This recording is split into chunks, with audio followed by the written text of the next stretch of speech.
Bienvenue à tous dans cette édition du 11 novembre 2021. Aujourd'hui, nous allons parler de l'autosabotage en mode intergalactique, comme vous le voyez là. Non, plus sérieusement, bonjour à tous et bienvenue sur la page Être en vie par l'amour. Aujourd'hui, je vais vous parler de l'autosabotage puisque c'est une carte qui est sortie dans le dernier tirage que j'ai fait. Et après coup, je suis tombée sur beaucoup de vidéos sur l'autosabotage. Alors, je me suis questionnée sur l'autosabotage et si vraiment l'autosabotage existe réellement. Euh, L'autosabotage se définit comme une personne qui sait pertinemment qu'elle ne doit pas faire quelque chose, mais qui le fait quand même par automatisme, par conditionnement ou autre. En gros, à chaque fois que cette personne est proche de la réussite, elle se coupe l'herbe sous le pied ou elle se met un couteau dans le pied pour pas avancer. En gros, c'est ça l'auto-sabotage. Euh, j'ai, quant à moi, une vision différente de l'auto-sabotage, puisque pour moi, l'auto-sabotage n'existe pas, étant donné que l'auto-sabotage est une définition humaine, issue d'une vision humaine, issue de la croyance que l'homme n'est pas assez, que l'homme n'est pas suffisant, que l'homme n'est pas à la hauteur, et que par conséquent, l'homme est dirigé automatiquement par la peur. Euh, Pourquoi je dis ça? Parce que souvent, l'autosabotage, de ce qu'on me dit, est issu en fait du fait d'avoir peur de passer un cap, de se donner la possibilité de créer l'abondance, de créer quelque chose de bien pour soi.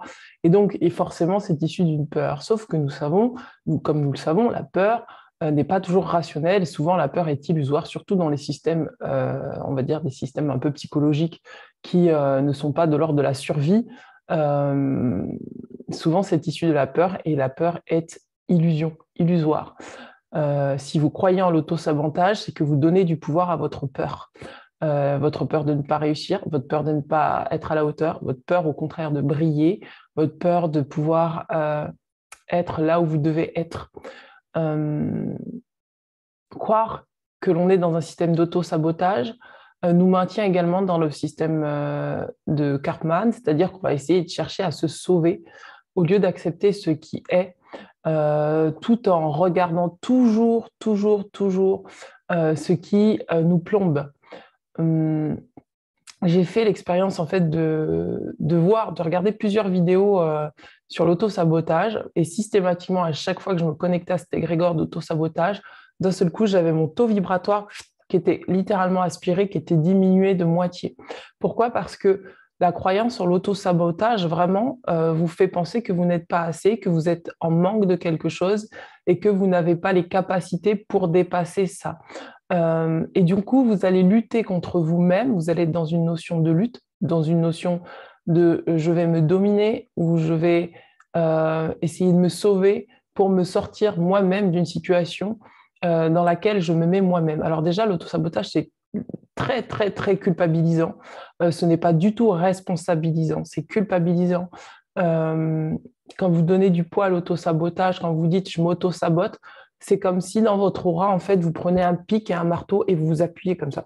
Vous donnez des coups de marteau comme ça avec un pic et ce qui va fragiliser votre aura, ce qui va, si déjà vous avez des difficultés à avoir une aura qui est dense et qui est, on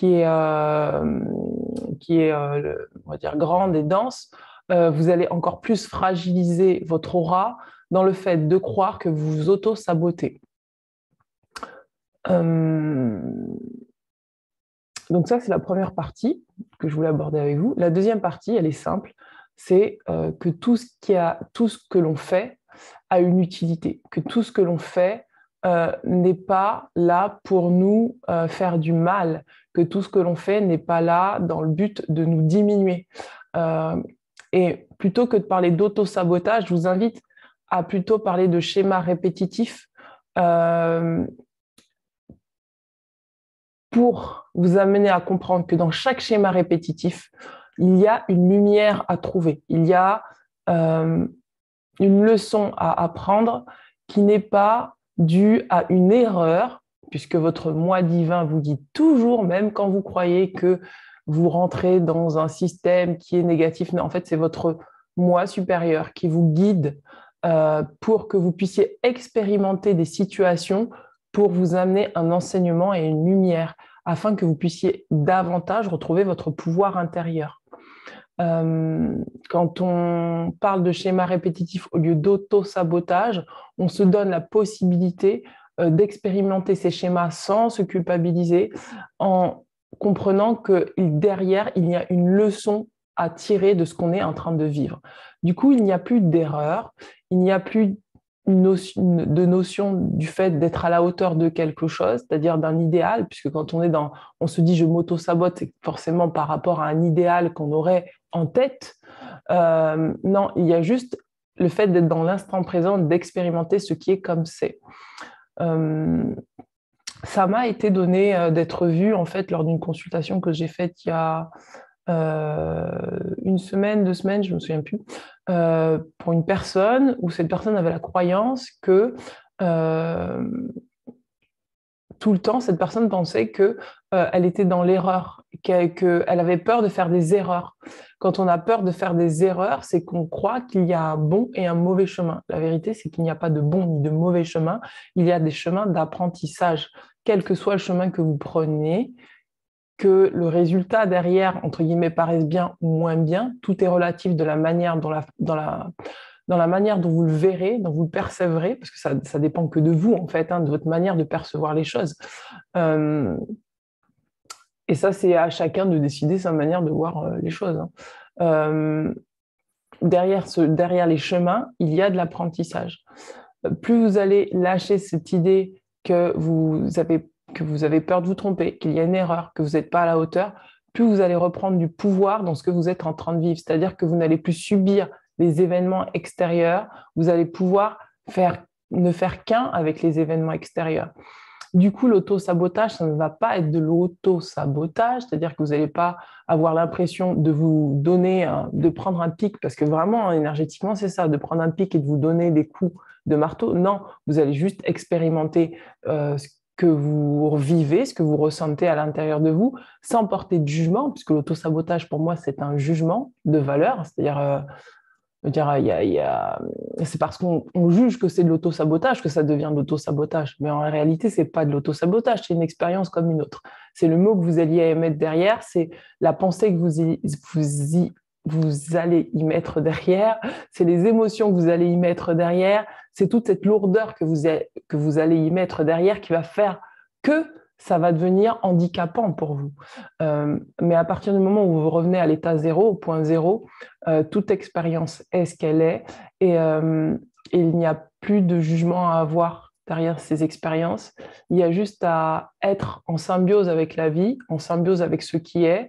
C'est-à-dire qu'aujourd'hui, si vous avez besoin de répéter un schéma répétitif pour avoir un apprentissage, c'est OK de répéter ce schéma parce que derrière, vous allez toujours trouver un moyen de voir la lumière dans ce que vous avez vécu. Et du coup, ça sera beaucoup plus une bénédiction, ça sera vu comme une bénédiction et non pas comme quelque chose de lourd, de négatif, dans lequel il faut absolument lutter, dans lequel il faut toujours rentrer en conflit. Parce que quand on est dans l'auto-sabotage, c'est on se dit être dans l'auto-sabotage, ça veut dire qu'on se met en conflit contre ce qui vit en nous et on n'est pas dans l'acceptation de ce qui est réellement, c'est-à-dire que c'est un schéma comme un autre, que nous devons apprendre une leçon derrière et que cette leçon, elle est bénéfique pour nous.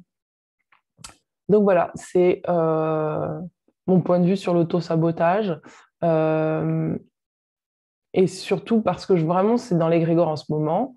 On revient sur cette notion, je ne sais pas trop pourquoi, mais moi, ce que je ressens, c'est que si on donne du poids à l'auto-sabotage, c'est pour moi de la fausse lumière. C'est comme si on se dit à soi-même qu'on n'est pas ce qu'on devrait être et que par conséquent, comme on n'est pas ce qu'on devrait être, eh bien, on doit se flageller parce qu'on doit se culpabiliser parce qu'on n'est pas ce qu'on doit être, parce que vraiment derrière l'auto-sabotage, c'est vraiment ça. C'est je suis pas assez. Qu'est-ce que je peux faire pour atteindre mon idéal? L'idéal, il est déjà là à l'instant T. C'est juste qu'il faut être capable de voir et de ne faire qu'un avec cet idéal ici et maintenant. Et les potentialités, les champs des possibles se crée à partir de l'instant présent, de l'instant T. Donc, vous êtes déjà dans votre meilleur potentiel ici et maintenant. Donc, ça veut dire que vous n'êtes pas dans l'auto-sabotage. Voilà, mes amis. Bien, écoutez, je vous laisse sur cette édition spéciale et je vous dis à très bientôt. Ciao, ciao.